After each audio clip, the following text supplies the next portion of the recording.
We find in the Gemara a couple of instances, actually in Masechta Avodah Zarah we find it 3 times, Bocha Rebbe, where Rebbe cried because of somebody who was koina oilomai b'sha achas.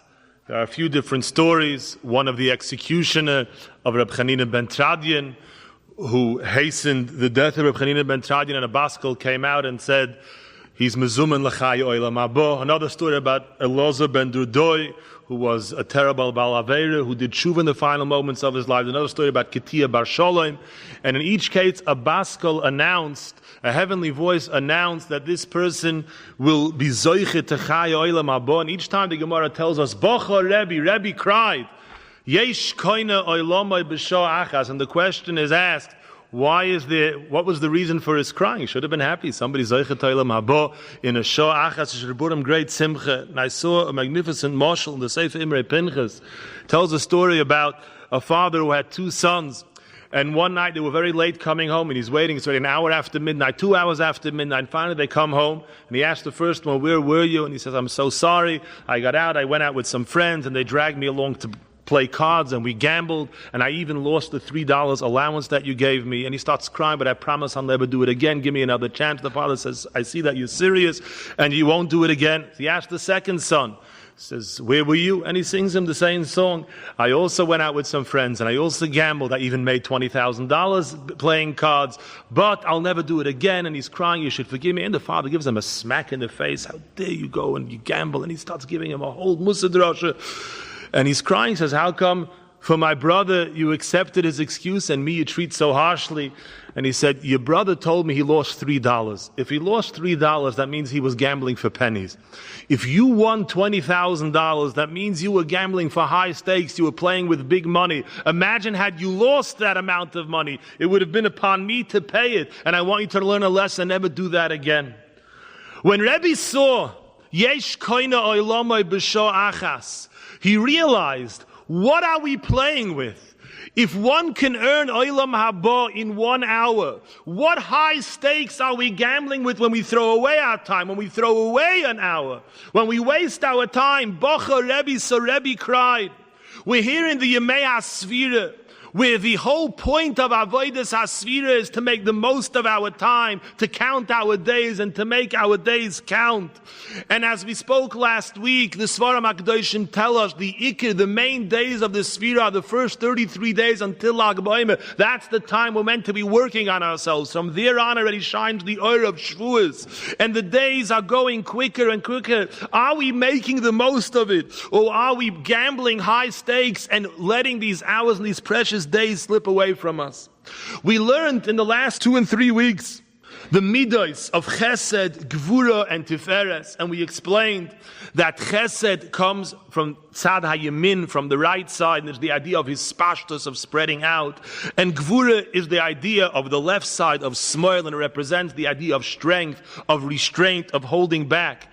Now we find in this week, which is Netzach, and the next week, which is Hoid, we find again that they're compared to right and left. Miyomin u'mismoil yenikas hanavim, Netzach v'Hoid mehem nimtsoim. Netzach is compared to the right side, and Hoid corresponds to the left. And there's a pasuk, Ni'imois biyamincha Netzach. What is the connection of Netzach to Yamin and to the Tzad of Chesed? And the Svarim HaKadoshim explain, Chesed, the Chesed of Avraham Avinu, is a concept, it's an ideal of infinite goodness, of his spashtis without gvul, without limit. Avraham Avinu knew no limit to his Chesed. To us, this is a concept that's an idea. It's a philosophy that we can understand, we can grasp with our minds, but we have to implement it into our physical lives. The physical manifestation, the embodiment of chesed, turning it into lamaisa, taking the bekoyach, taking what we know, and turning into an actual real life activity, that is the midah of Netzach. V'yodato hayoim v'hashevoisel levavecho. Rabbi Yisrael Salanter explains There are two parts to a Yid's Avodah. There's V'yodato Hayoim. First you have to know what Hashem wants from us. And when we know, that's not enough. There's V'hashevois Elav Avecha. We have to imprint it onto our hearts so we can live with that knowledge. We often know what we have to do, but when it comes to it, it's difficult. The story told about Reb Chaim Brisker. He was collecting money for the Volozhny Yeshiva, and he came to a certain town with two very wealthy people who greeted him, and he said he's coming to raise money. They said, there's Yeshiva, Reb Chaim, the Rabban Shel Yisrael should go around raising money. We're not going to hear of it. You stay here and we're going to raise the full amount that you need. And they spent the whole day and they came back to him and they said, look, we have half the money. You go home, in 6 weeks, come back later, we'll have the rest of the money that you need. So Reb Chaim went home. 6 weeks later he came and they gave him the rest of the money. And he was asking him how they managed to put together such a large sum. And they told him, to tell you the truth, we didn't even collect it. We decided to give it ourselves. He said, you decided to give it yourself, so you gave it the first time. Why did it take you 6 weeks to give the rest? He says, it wasn't so easy. He said, the first time I had to work very hard. We had to work very hard on ourselves to part with so much money. It took time.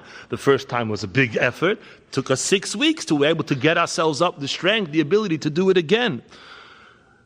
Rabbi Kiva Eger had a mechutin. He had an Eidim whose name was Shmuel Birnbaum, and his father was considered the wealthiest Yid in Russia. It was called the Russian Rothschild. And his son, Reb Chaim Shmuel Birnbaum, when he writes in the Hakdamah to his Sefer, he talks about his father. And he said, my father was a great Baal Tzedakah, but he had a nature that he was by nature very stingy. He was a kamtzon. And when people would come into him for tzedakah, he would take a sack of gold, he would put it on the table, and he would turn around and he said, I can't look, but take as much as you need. Because sometimes we know what we have to do, but we have limitations, we have gvulim. So even with the knowledge that we have to be mischased, and we want to be mashpia, we want to be mispashet, we need to have the koiches hanefesh to overcome the obstacles that stand in the way of achieving what we really want to do, what we want to be. What is the meaning of the word Netzach? There are a few translations. We all know Netzach means eternity. L'netzach netzachim, forever and ever.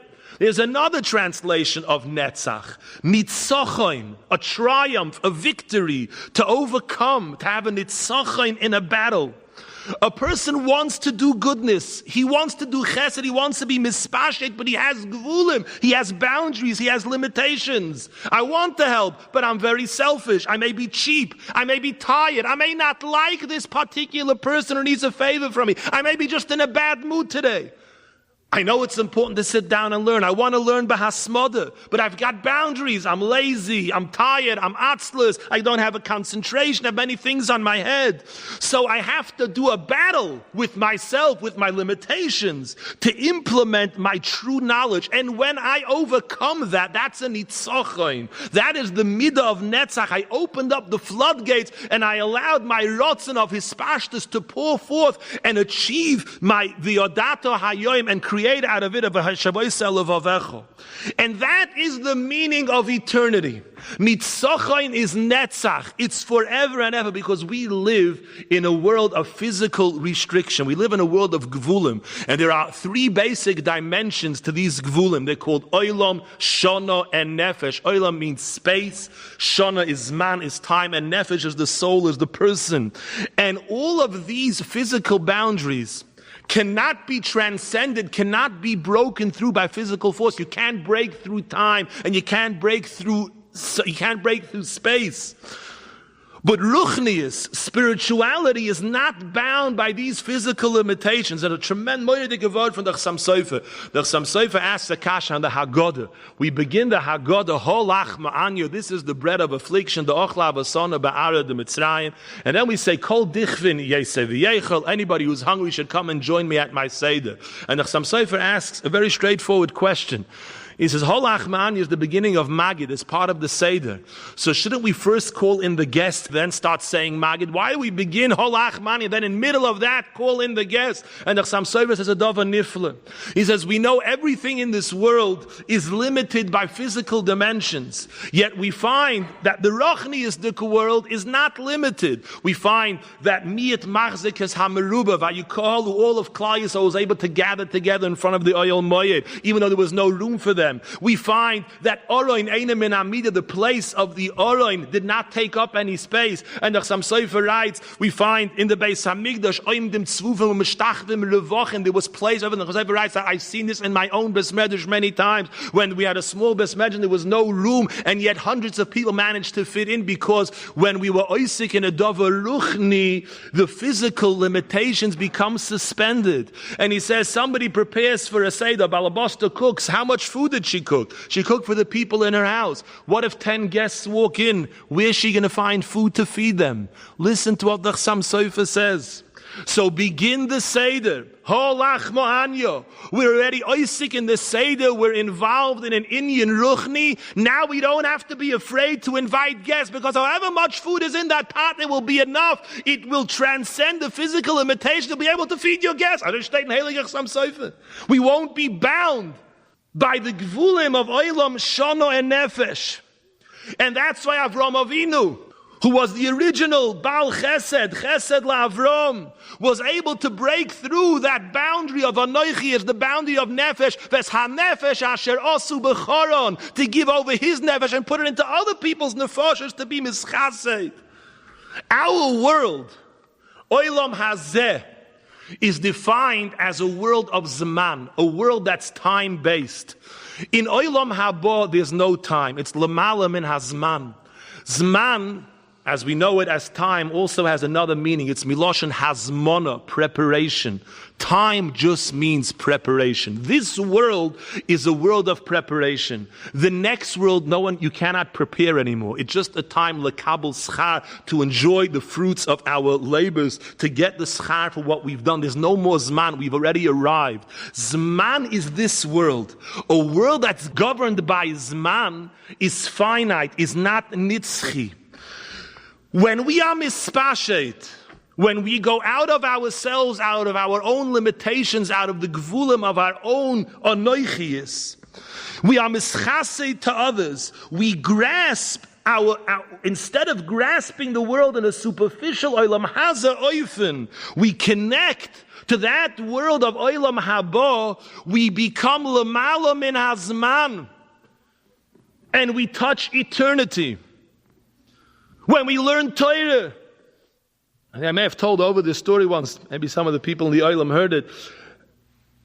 I heard this from a grosser yeshiva who was once at a certain convention. Someone went to ask Rav Moshe a shaila.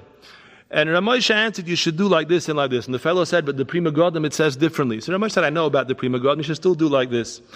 Then he asked him again, but what about the Prima Godim? He said, Rav Moshe said, I know the Prima Godim, it's a little different here, you should pass it like this. So the fellow finally the fellow goes to the Svaram Shank, he takes out a huge Shulchan Aruch, and he mixes it up to the Prima Godim, shows Rav Moshe, here's the Prima Godim. So Rav Moshe got annoyed. He said, I don't understand, as American young Goliath, he says, I learned this Prima Godim 296 times, and he's coming to show me this Prima Godim. Now, you hear such a hasoge. Moshe learned Prima Godim 200, 300 times. He learned Shas 400 times, 500 times. And I spoke to somebody who had a chavrusa every day with Rav Moshe. And he told me that he learned Gemara with Rav Moshe.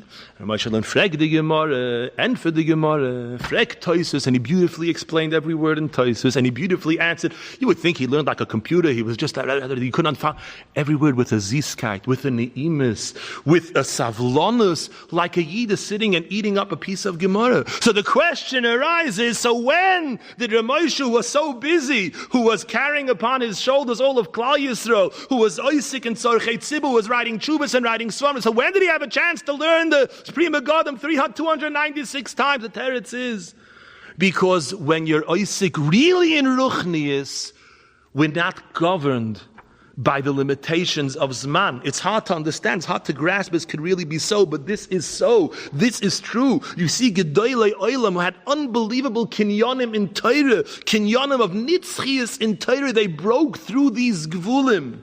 That is the power of Netzach. The Ramchal in Sefer Derech Hashem explains that originally we were created that our physical beings should also be immortal. Our gufim were meant to be one with our neshamas, and a person was meant to walk into Gan Eden in his physical form with his body and stay there forever. That was the original plan for the world. And then a catastrophe happened which upset an occurrence that overturned all of the plans. And that was the chet of the Eitz Hadas. And when Adam Rishon ate from the Eitz Hadas, we became mortal. And we became subject to Misa. Our Nitzchias, the Nitzchias of our Gufim was crushed. How did we respond?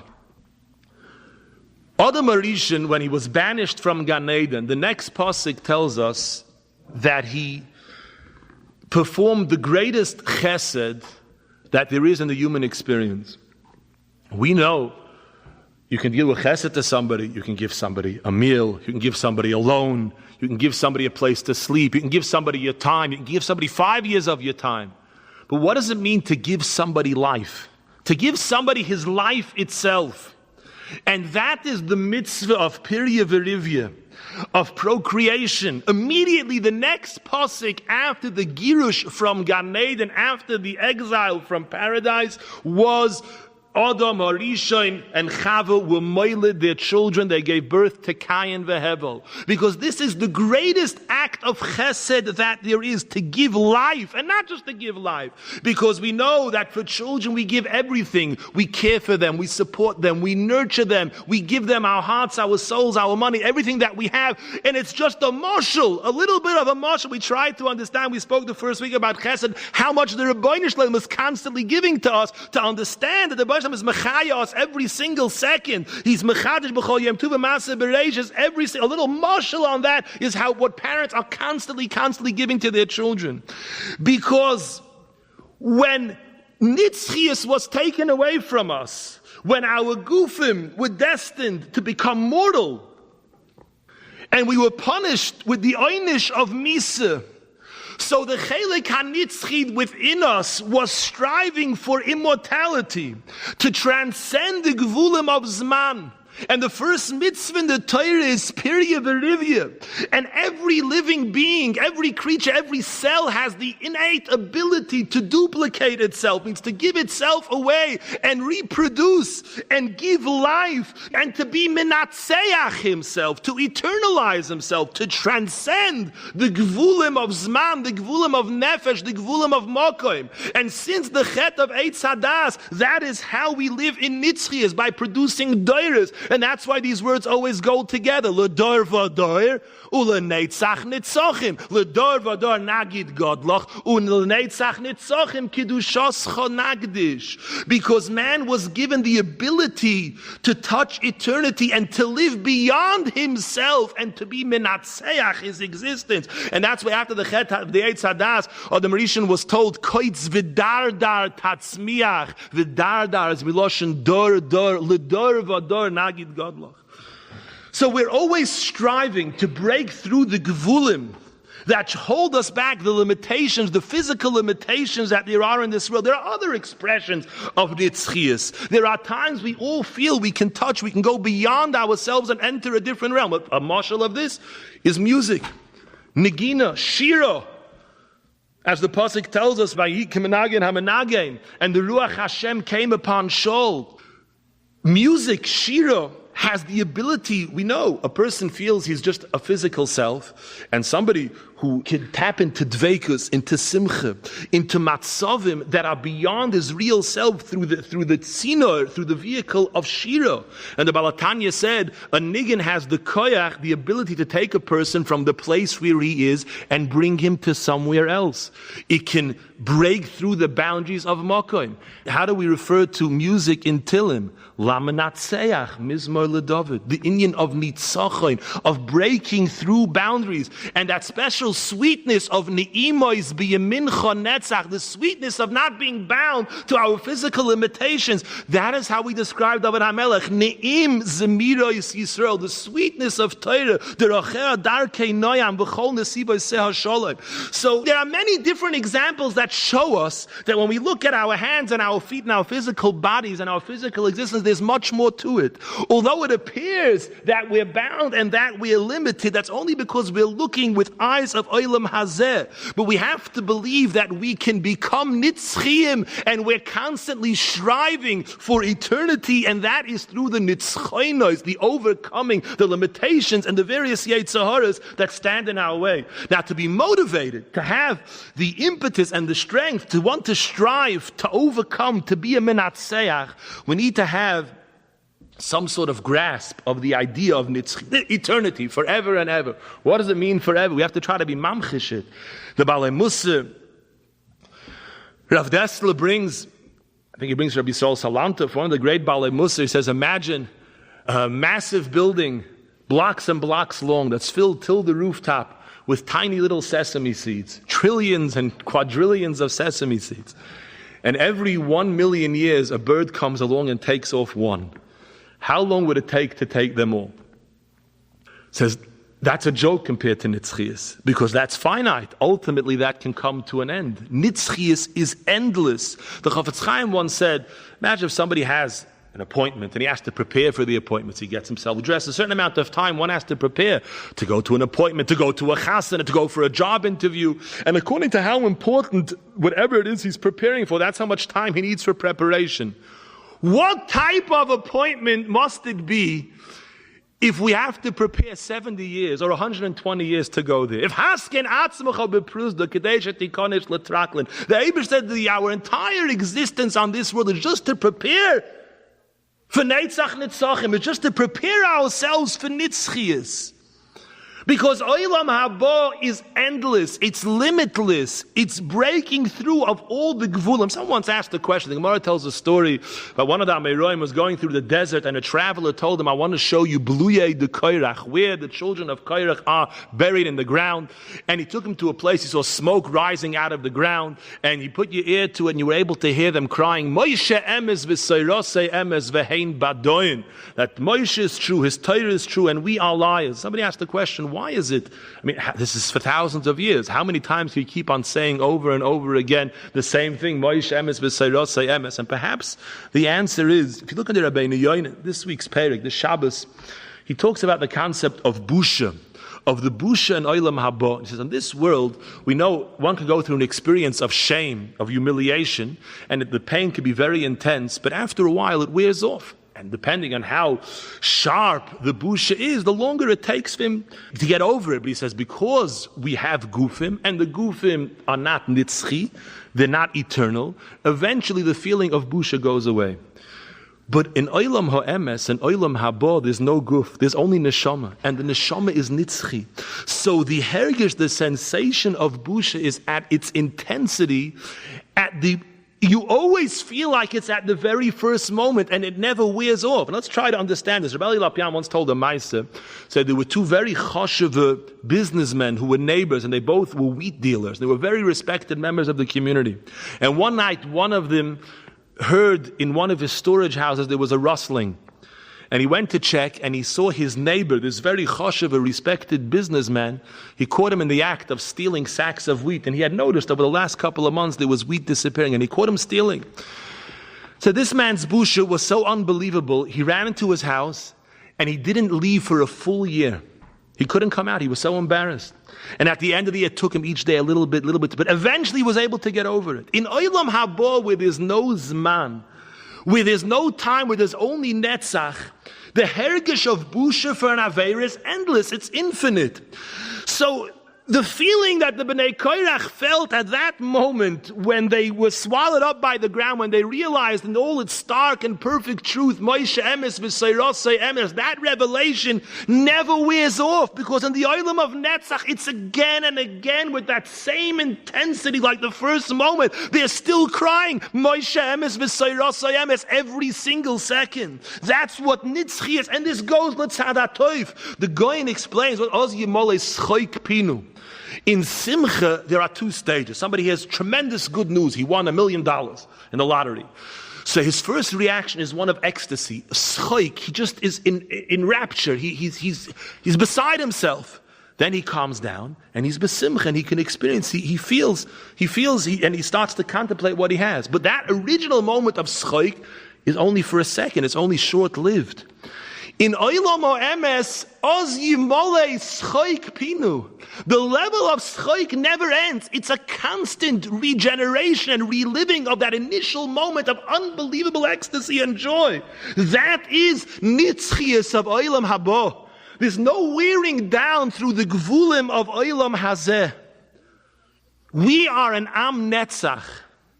We are a nation We're an eternal nation. That's why we're still here when all other nations cease to exist. It's a moiridik interesting word from the Avnei Nezer.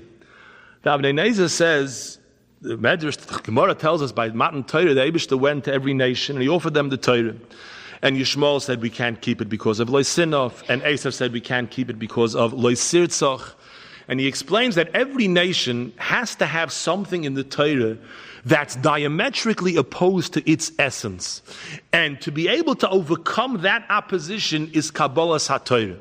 And diametrically opposed to the essence of Esav was Lo Sirtzach, and to Yishmael is Lo Sinov.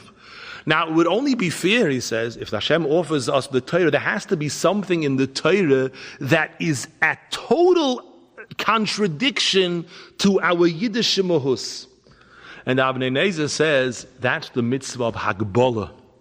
We were told to be magbel ourselves, to limit ourselves, to stand around Hasinai and not break forth, because even by nature we strive, we want to grow, we don't want to be limited. And that expresses itself in many ways. The Goyim say we're aggressive, we get insulted when they say that. It's true. It's true. You ever see a Jew standing online for too long? He's always trying to get ahead, always trying to push ahead. We don't like to be mugbel, we don't like to be limited, because we are an eternal nation. And because we are connected to this idea of Nitzchias, we strive and we reach toward Nitzchias. And Nitzchias is endless, just to understand the vastness of Olam Habo. Chazal tell us, Yofer sho achas shel koiras ruach ba'olam habo mikol chayei olam hazeh. And Rav Dessler is masbe, I think he says b'shem Rabbi Yisrael Salanta, says, what does kol chayei olam hazeh mean? Imagine if you were to take all the joy and all the pleasures and all the delights of every king and every billionaire in the world, and you would try to pack all that enjoyment and all that pleasure into 1 minute of unbelievable simcha. Says, now imagine not just that. Take all the joys that have been experienced in the last almost 6,000 years since Bria Salem, every moment of nachas ruach, every moment of pleasure, every moment of victory, every moment of triumph, every moment of intense joy that any person ever experienced since humans have inhabited this planet.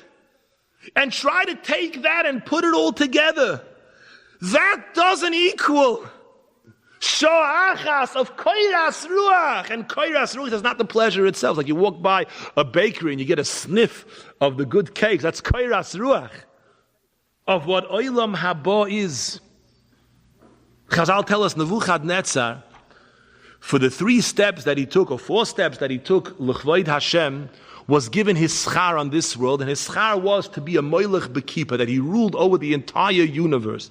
And the Chafetz Chaim says, look, to give Nebuchadnezzar schar for one good act, for one good deed, schar mitzvah b'hai al maleka. The world cannot contain the schar of a mitzvah. To give this Rosh, so he shouldn't have any tviyah in olam haba, nothing less than domination of the entire universe would be enough to be schar for a mitzvah.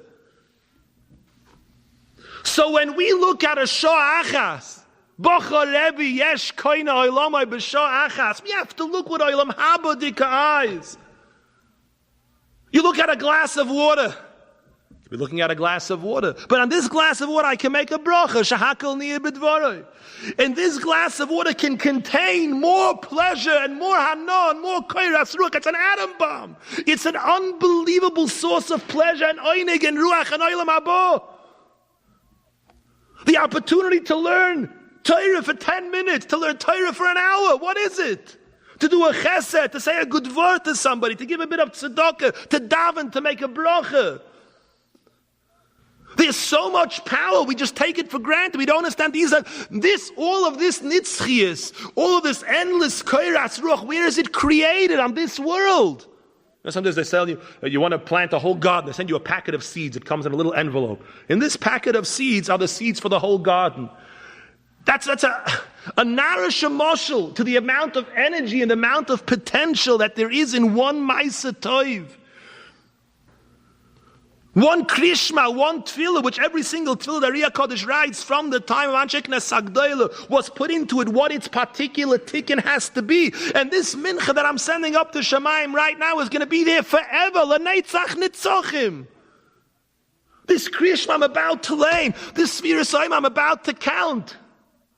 I'm building something that's eternal, that encompasses all of the worlds that we know. Little old me is carrying this around. That's one aspect of eternity, of Nitzchias. How do we look at opportunities? Do we cry like Rebbe when we realize what a person could be koine b'shoah achas? The Mishnah says, "Histakel b'shloisha dvorim damei ayin basa la'on ata hoylech ulufnei mi ata osa liten din b'cheshben." And the Balei Musa, the Alter von Kelm, Bisol Salante, say a moire dike pshat. And this is very important when we want to understand Nitzchias, we want to understand Netzach. We tend to think of ourselves, of our guf. I have my guf and I have my neshama. When this world is done, my neshama will be separated from my guf. It's going to go up to Shemayim, and there's going to be some sort of connection to Tsar, to Bush, to Bezoy. I don't know who it is or what it is, but it's my neshama. Maybe it's called my name. We can't really relate to our neshama. Zoktons the Tana, you're making a big mistake. Our neshamas is me and you exactly as we are, with the same feelings, with the same sviva, with the same knowledge, with the same understanding we possess at this very moment. Don't think it's somebody else. It's you as you know yourself. Somebody has to have a limb amputated. So take that foot and they put it into the ground. Does that person become a different person? He knows still who he is. Now what happens if you take off one foot, if you take off the entire guf, the person remains himself. That's why Rav Dessler has a moire de geshmuz in the end of Chelik Aleph and Michtam Eliyahu has a parak called Parak Gehenim. And he brings a chazal in Masechta Gehenim, from the Masechtas Ketanas. And it says that on every Shabbos the Risham are taken out of Gehenim and they sit between two mountains of snow to cool off. And as Shabbos comes to an end, they grab handfuls of snow and they put it under their arms to cool off when they're going to spend the rest of the week back in Gehenim. And the Rebbeinu Shalom says, Rishoim, even here in Gehenim, you're still stealing. So it steht in Chazal. It says that the Chazal defines understanding. What does it mean? Somebody whose home address is Rechoiv Gehenim. He lives there and he knows the Oynish for, and he's still being Oisik in Geneva and Gezel. And what does it mean? How does he even think that in the Oilam Ho'emes he could take stolen snow, whatever that represents, and he could cool himself off with Geneva, Keneged, the Ratzon Hashem? That doesn't have a hezber. As we see from here what he calls Dovar, Mavhil, Umusar Noira, Rav Dessler writes. We tend to think that we leave this world, the Olam Hashek, and we go to the next world. We're on the Olam HaEmes and we become immediately Anshe Emes. Doesn't work like that. Gehenim is not a mesakein. Doesn't fix us. It only destroys the Ra that's within us. And until we go through the Zichuch of Gehenim, that Ra remains within us and we stay the same people. Rav Shach Zatzal told over a mice, there was a story in Vilna where there was a dibuk. And the people were asking the dibuk all sorts of questions. It was saying Dvarim Noiraim. In the middle, the dibuk began to talk the most disgusting nivel peh. And the people were so embarrassed they had to run away. And someone asked me, said, you're here, you're going through Kafak Kela, you're being thrown from one end of the world to the other, and the Malachei Chavola are right around you. How could you talk like this? Haven't you learned your lessons? You think you change when you get up here? We retain our personalities, our understandings, our feelings, our sensitivities. This is who we are. Which should give us pause. If we have a midah that needs working on, if we bring ourselves to a certain type of regilus, imagine somebody goes to the store, he wants to buy a bag of oranges. Doesn't give it much thought, buys a bag of oranges. If he wants to buy a hat, it takes more time. He looks in the mirror, he thinks it over, this style, that style, how much does it cost? If he wants to buy a pair of glasses, he may think even more. He wants to know the latest styles, wants to make sure it fits him. The optician has to make sure the lens is good for him. If he wants to buy a car, he needs even more. And if he wants to buy a house, because the longer he needs something, the more thought he puts in. I'm going to live in this house for 20 years. The pair of glasses I'll need for 2 years. The oranges I'll need for a day. So as long as he needs something, the more thought he puts into it. I once said to the Bachim in Yeshiva, I said, imagine if we were born without noses, and you only get your nose at the age of 13, and then you have to choose a nose, and it gets installed, and you know that this is the nose you're going to have for the rest of your life. Imagine how much time we would put into choosing a nose. We would go through catalogs, this nose, that nose. We didn't just call up, send it by mail. Lord, I would go for a fitting 6 times. And if Khalil, the guy puts it on a tiny drop crooked, what do you mean? I'm stuck with this for life. I'm stuck with this forever. I got to walk on this nose for 120 years.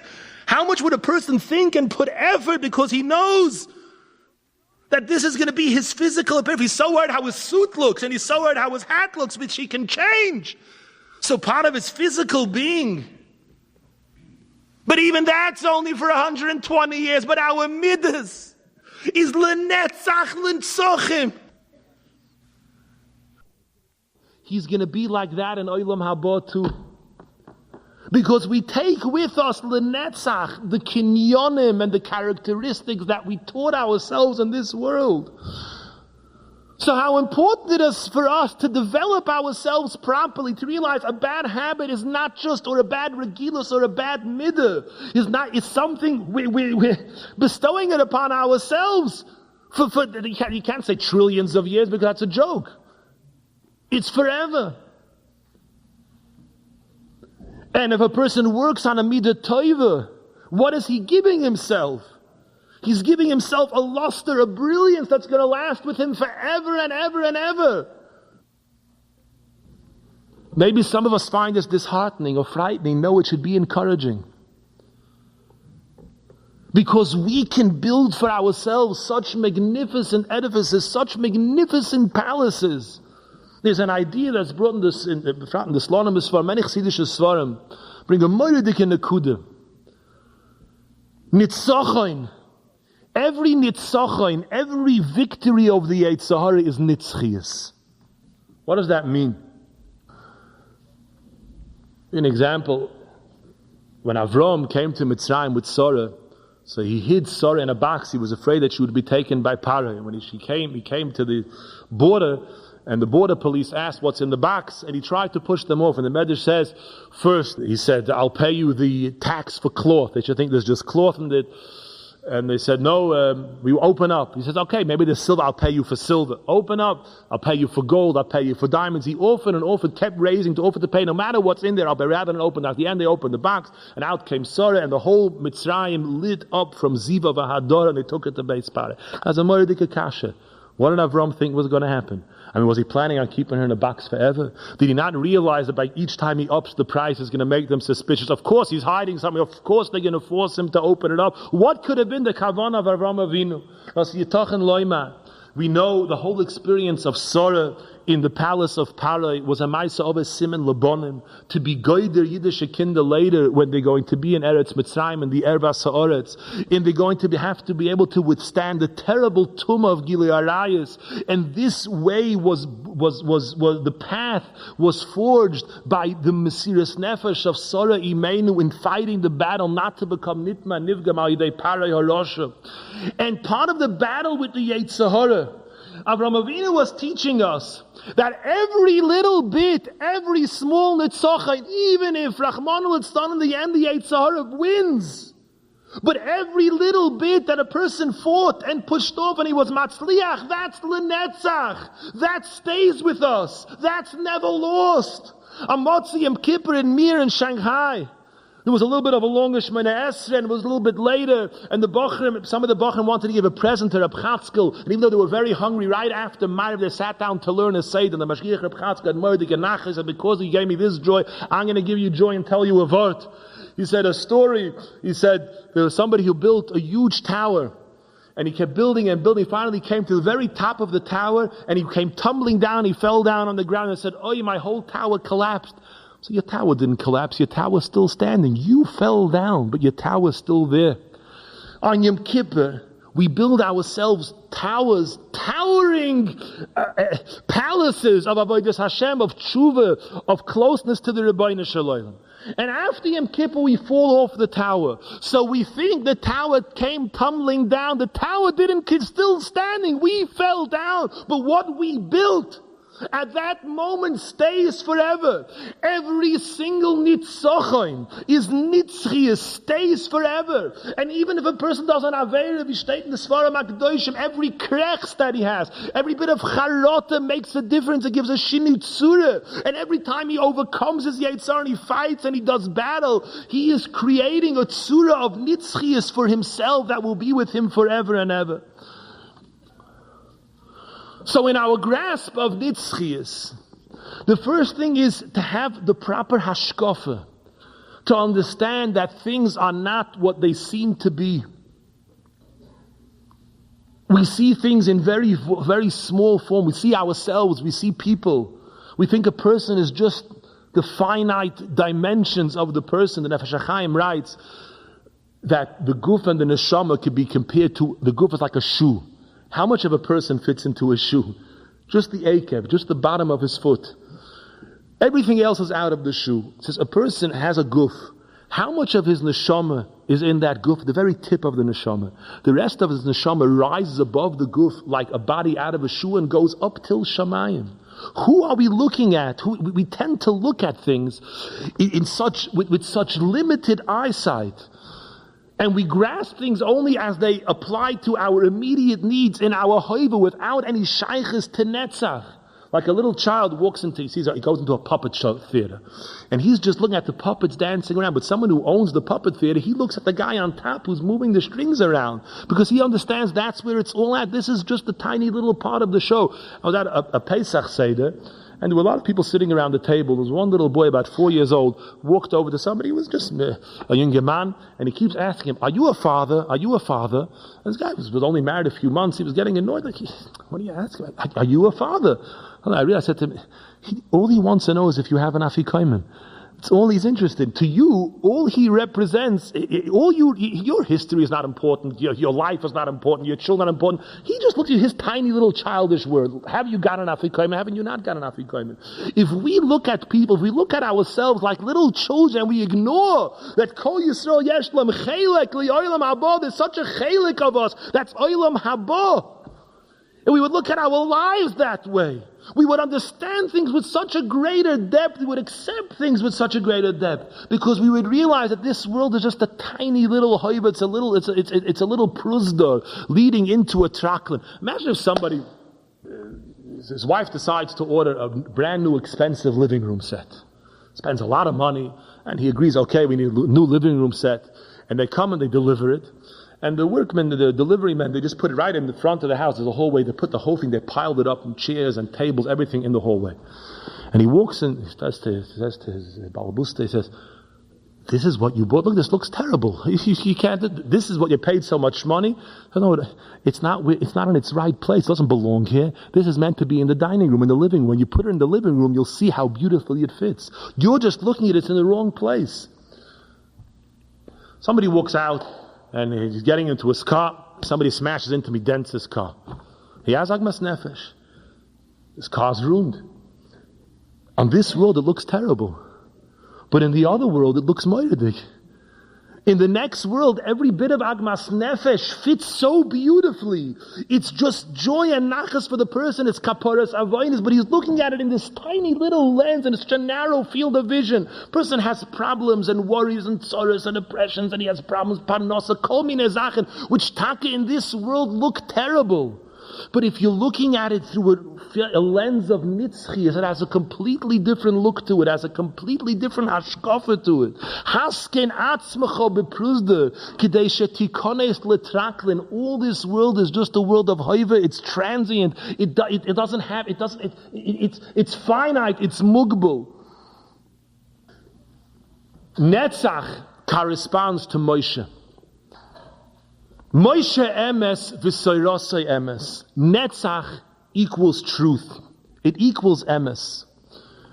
Because there's no greater netzachain in the world. Historically, truth has always prevailed. There were many isms communism, the greatest sheker, the greatest falsehood, when it was betoikva, it was so powerful, so awesome, it seemed it can never be brought down. But it has no staying power, because sheker ein loy raglayim. And every falsehood and every false ideal just fell apart, and no nation was ever able to prevail except an am of emes, because emes and nitzchias is one. Svas emes tikoin la'ad, as Chazal tell us, sheker ein loy raglayim. Sheker, even the letters of sheker can't stand. They have no feet to stand on. It's because we are mekusha, because we're connected to emes and to truth, that we are an am of Netzach. And this world, which is a temporary world, is called an alma de shikra, a world of lies. Only the world of Netzach is called an alma de kshoit, is called an oilam o emes.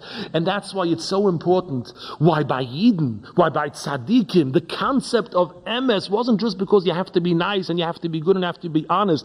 It was fundamental. It was so deeply ingrained into the existence of Klal Yisrael that when one is close to emes, he's close to the Rebbeinu Shalom. So, Moeder Dike Gemara Masechta Bechoros. The Chachmei Atuna, the wise men of Athens, met with Rabbi Yeshua ben Chananya, and they had many different discussions. And one of the questions they asked him was, tell us a lie. And he said, there's a mule who just gave birth. Pray the sheyolda. We know. So they said, can a mule give birth? He said, that's the lie that you asked me to say. And the Gemara is Maraf Siniger. What does it mean? What kind of trick is it to tell a tall tale, to tell a lie? And then he tells them a lie, to say that's a lie, and then he answers that's the lie. What's going on over here? So there's a moedic explanation from the Vilna Maggid. By Goyim, a lie just means something that fools somebody. If you say a lie, and because you managed to steal from somebody, you managed to trick somebody, that's a lie. But just because it's not true, that's nothing wrong with saying something that's not true. They asked Rabbi Yeshua ben Chananya, tell us, by you, by Yidden, what's a lie? He said, by us, a lie is to say a mule gave birth. And they said, can a mule give birth? That's not. Everybody knows that it's a lie. He says, by us, that's the lie. That's what constitutes a sheker. Because by Klal Yisrael, being that we are an Am Netzach, our connection to truth is because it's our etzem. It's not because it's about being good. It's about being who we are. We're an Am Netzach. And an Am Netzach has to be a Svas Emes Tikoin Lo'ad. It has to stand forever. As the Alter von Kelm writes, he writes such arichas in Dvorim Noiroim, how the most difficult middah for a person to achieve, because a person has so many negias and so many things turning him away from the truth. And how often do we live? There are people who so want things their way that whatever their rotzen is, they insist their rotzen has to be emes. They want night to be day, it'll be day. They're constantly trying to make the mitzias stim with their ritzayin instead of making their ritzayin stim with the mitzias. We are an am of emes, an am of netzach. There's another aspect to Netzach. And this comes out sometimes in a middah that's not always so admirable. We all have within us a middah and a desire for Netzachen. We all want to win. If we didn't have this desire, there wouldn't be this multi-billion-dollar industry of sports, which nobody can understand, and what does it exist? It just exists because we convince these people that the guys in these uniforms are somehow connected to you, and the guys with the sticks in the other uniform somehow connected to him, and because now they from my city, we're ready to scream and cheer and who knows what, and spend millions of dollars because my side has to win. Now where does this come from? We think it comes from Gaiva. It doesn't come from Gaiva. Somebody told a story. It was a Rebbe, a very devoted Rebbe who had a child in his class, an 8-year-old boy who was hospitalized. And he went to visit him, and he bought him a present. I bought him a game of checkers. And he was so happy to see me, but he was upset. I don't know how to play checkers. I told him, don't worry, I'll teach you how to play checkers. And he sat by his bed. He took out the checker set, and he was showing him. And the first game he let him win. The second game he let him win. And the child was picking it up, how to play. He says, in the middle of the game, I suddenly realized I'm trying to beat him. I'm fighting out with an 8-year-old kid. I'm trying to figure out, I don't want to lose. Here I came to make this child happy, and yet the taivas hanetzach and the desire to win without any sense. Whether somebody else, people play a little game by themselves. Nobody knows whether they're winning or not, but he wants to win. He wants to beat the machine. Why? Because we have within us a midah of netzach, a midah of immortality. And every loss Every time we're turned back and we don't win, that's a mini death. That's a small reminder that we're mortal, that we are limited, that we cannot overpower the gvulim, the boundaries that limit us. And therefore, we always want to win. We always want to be menatseach. There's a terrible Yetzer Hara of machloikis. And people get involved in machloikis and they forget after years what the fight was about. It's just a taiva for Netzach. It's very important to remember. I want to say over Achsam Sofer, that's a dover nifle, Achsam Sofer in Parshas Vayigash. And he explains the pasuk. There's a pasuk, Hasom gvuleich shalom chelev chito yasbiakum. Hasom gvuleich shalom. Every person, he says, has das, has seichel, but his seichel comes to a gvul by certain things. The greatest chacham has his weakness where he loses his seichel. For some person, it could be his kas. He could be a very smart, refined person. When he loses his temper, he's lost. That's his gvul. For another person, it could be his money. For another person, it could be his children. There are people who could be wonderful, fine person, where they think that somebody somehow even touched or did anything against their child. They become completely irresponsible without any. They lose all their midas. They become nish tzedek. There's such a thing. A chacham, a person who's a wise man, mustn't have any gvulim. He has to have, his chachma has to overpower all the limitations, except for one thing. Hasom gvuleich shalom. When it comes to shalom, when it comes to peace, a chacham has to say, here is my gvul. Here's where I lose my seichel. Even if I'm right, I'm 100%, I could show that guy and I could teach him a lesson. This has to be my boundary, because the sake of shleim is the sake of shalom. I will not use my chachma anymore. And he says, that's what the pasuk fears is, chelev chitim bi'erko. If a person who makes gevuloi shalom, even though we know that mezoinus and parnasa is totally in a person's mazel, before a person is born, it's determined whether he's going to be an osher or an ani, and there's nothing he can do to change that. However, Lo tishtane hamazel el al yidei schus godol mikol mokoim zehu schus godol bameh shesom sholom gvuloi vayasbiyehu Hashem chelev chitim.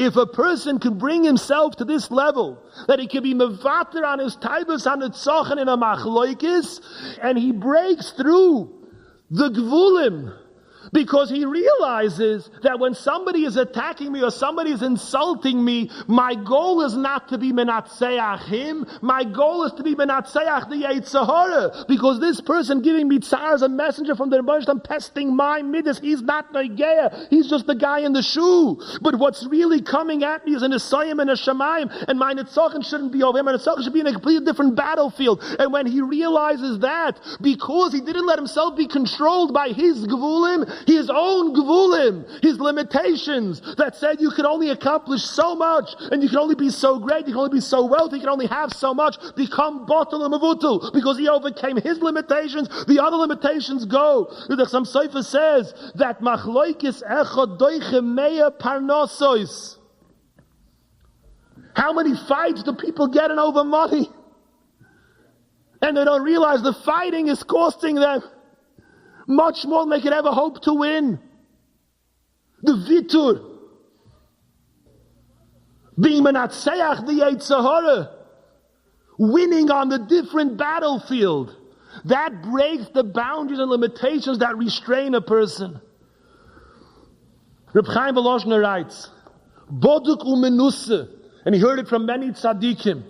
When a person is in a machloikas or he feels somebody's attacking him, someone has tightness on him, if he can work on himself to bring himself to an ahava gemura of that person, a total understanding of the other person's point of view, the sin in the other person's heart will become bottle and he will come to love him. He says it's bodikaminus. It's not an easy thing. It's a difficult madrega, but for a nation of nitzchim who know how to overcome boundaries and how to overcome gevulim, we should be able to accomplish this. Now, all our battles, all our victories bring us nitzchiyah. But there's one fundamental Netzach that propels us into a totally different level of shleimus. And he who has this power is invincible. He becomes a superpower. And this is especially pertains to the Yemei HaSefirah. The beginning of our quest for Nitzchias began with our being banished from Gan Eden. And that was the chet of the Eitz Hadas. The chet of the Eitz Hadas, the Shem Shmuel explains, was a chesaron in the midah of tmimus, in the midah of accepting what Hashem told us. We wanted to be kashem yoidei toiv v'ra yisem kelokim. We wanted to understand on our own. We wanted more than we were told. And breaking the midah of tmimus brings misa. And that's why if you take the letters tam, you switch it around, it becomes mace. Our nitzchias, our immortality was lost because of a lack of tmimus. And the way to replace it, the Shem Shmuel, many other svarim bring this yesod. The Mokim Adam Arishan is brought, the Kohen Gadol replaced Adam Arishan. That's why the Kohen Gadol has to hold himself back from any inyonim of pirud. He has to be a tomim. He mustn't be makrav a balmum. He cannot marry a gerusha. Anything that's separate, anything that represents pirud. Because the Kohen has to be mekarev and bring together all the world b'shleimus, and memela he has to avoid tumas mes. Yaakov ish tom. Yankiv was shleimus, Yankiv avinu loy mes.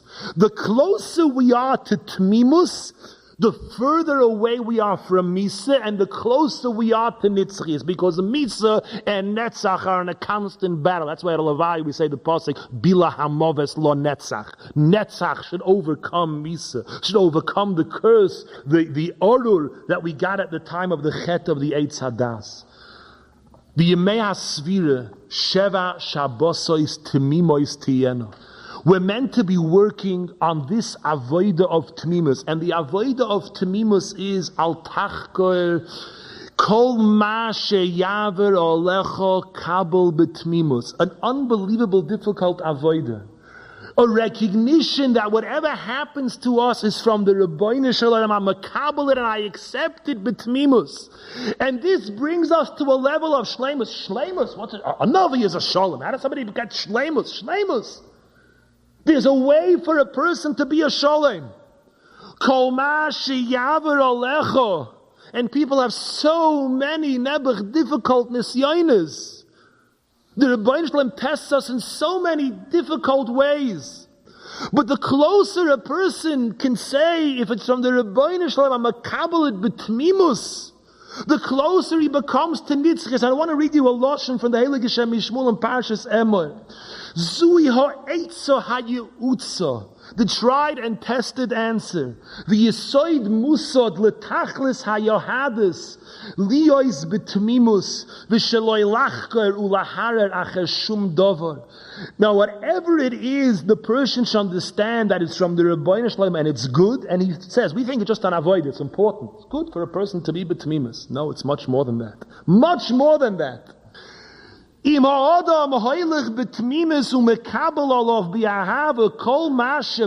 a person goes with wholesome acceptance of whatever Hashem deals his way,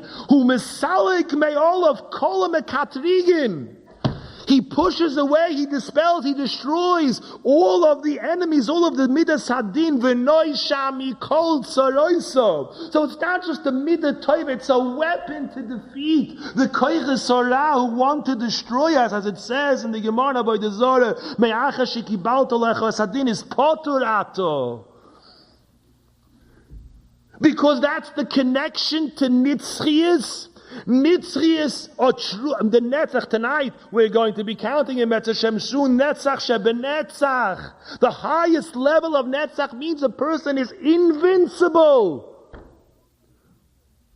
Nothing can overcome him.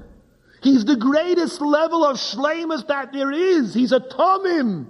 He's Tomim Tiem Hashem Elokecho. He is the greatest Menatseach walking the face of this earth. He is the strongest, he's the greatest power. There's a story told about the Toldos Yaakov Yosef, the Talmud of the Heilige Baal Shem Tov. And he was a Kohen. And Chazal tell us that Kohanim have this predisposition sometimes to kas. And he worked very hard to uproot kas, to get it out of his system. And he felt still he needed some work. And he decided he's traveling to Meshbish, to his Rebbe, to the Baal Shem Tov. And he packed along suitcases full. He took along extra boots and extra clothing and food and drinks and schnapps and brown. And on the way, he saw a poor beggar who was tattered and schlepping along hungry. And he called us as Rabbi, where are you going? He says, maybe I can give you a ride. So I'm going there, I'm going this direction. The Yid looks and says, means if it's like this, it's good like this. He said, look, you look so cold, I have extra coats, I'll give you a coat. I'll give you a pair of boots. I'll give you a drink of whiskey, you can warm yourself up. If it's like this, it's good the way it is. And he wouldn't come with him. Finally told us travels till he gets to Meshbitz, and the Baal Shem Tov was margish that he's coming, and he came out to greet him, and he said, Rabbi Yankiv Yosef, Ashrei ha'om shekocho loy. Fortunate is the nation shekocha is loy, who can say kocha, if this is the way it is, this is good. Fortunate is the nation who has this power, who has this koyach of tmimus, of kol ma sheyaver alecha tekabel betmimus. And this goes not just for the big things in life, for the big stuff, but the little annoyances. If you're the guy in shul who always has a complaint, this is not good, the window's not good, the air conditioner's not good, the chazan's no good, you're the guy, don't be him. Look at the person who says, if you're the guy in the family, whenever there's a simcha, there's something always, you're insulted, you're annoyed. Don't be that guy. If we're a complainer, we're a misoinen, we're not, you have to remember, the Eibshter should not test us. We shouldn't know.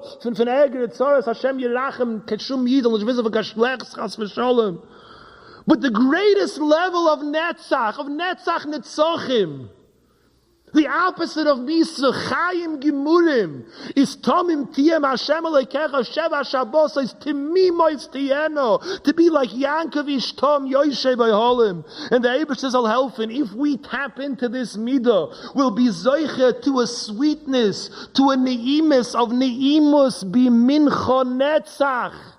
The midah of Netzach brings a life of delicious joy, of sweetness, of pleasantness, and will be zoichet to the midah of Noim, which is the Rosh Hashanah's Mekabetz Nitchei Amma Yisrael, and will be zoichet to Tiskadal v'Tiskadash b'Soich Yerushalayim Ircha L'Dor v'Dor L'Netzach Netzochim.